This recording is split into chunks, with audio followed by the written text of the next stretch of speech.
سیدنا عبدالرحمن بن عوف رضی اللہ تعالیٰ عنہ کہتے ہیں کہ صف بندی غزوہ بدر میں میرے دائیں بائیں 2 نوجوان لڑکے تھے۔ میں نے دل میں کہا کہ میرے برابر کوئی آرمودہ کار ہوتا تو خوب ہوتا۔ یہ دونوں نوجوان معاذ رضی اللہ عنہ اور معوذ رضی اللہ عنہ تھے۔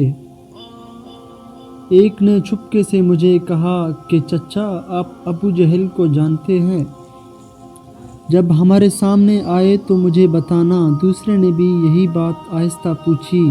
میں نے کہا تم کیا کرو گے اگر اسے دیکھ لو تو انہوں نے کہا ہم نے سنا ہے کہ رسول صلی اللہ علیہ وسلم کو گالیاں دیتا ہے، ہم نے عہد کر لیا ہے کہ اسے ضرور قتل کریں گے یا اپنی جان دیں گے۔ اتنے میں ابو جہل چکر لگاتا ہوا لشکر کے سامنے آیا۔ میں نے دونوں لڑکوں سے کہا دیکھو ابو جہل وہ ہے۔